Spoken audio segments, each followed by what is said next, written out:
Shalom, shalom, shalom. This is Rabbi Moshe Otero, Ways of Israel.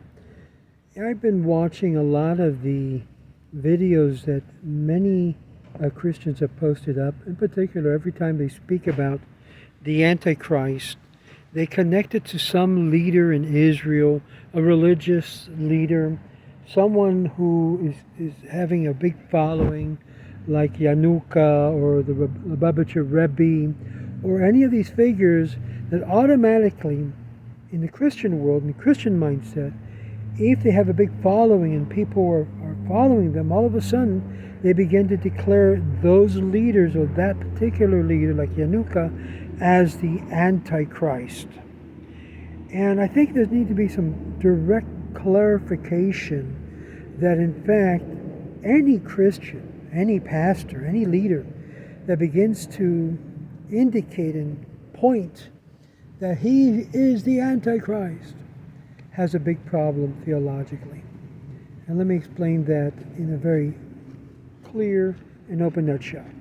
First of all, in the writings of Paul, 2 Thessalonians, chapter 2, verse 1 through 4, you will read that according to the Christian concept of the Antichrist is supposed to be a person who opposes God, who opposes all the rule of Torah law, who opposes everything that is godly or God to such an extent that he will make himself out to be God and sit in the throne of God to pretend that he's God.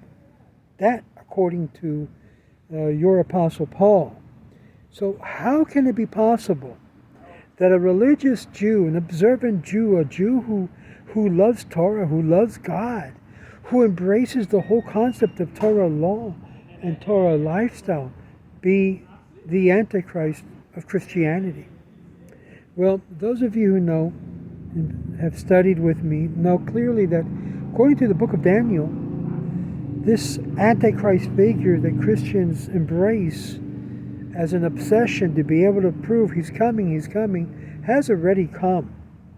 And that is clearly during the period of time of the Second Temple period, when Vespasian or Titus came into the temple and basically sacrificed an abomination and caused a desecration in the temple.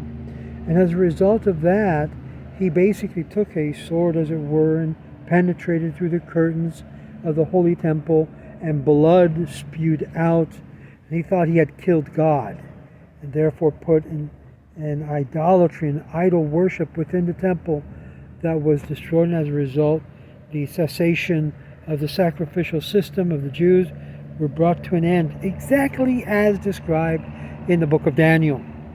So let me ask you again, my fellow Christians, how can you be looking at something in the future when it happened already in the past? How can you ascribe the Antichrist as being a religious, observant Jew who practiced Judaism?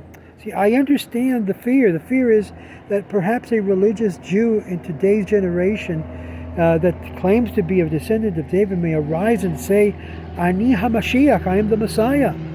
Then you'll have a problem, because a religious Jew cannot be an Antichrist. Do you understand the concept? It throws everything against Paul's statement.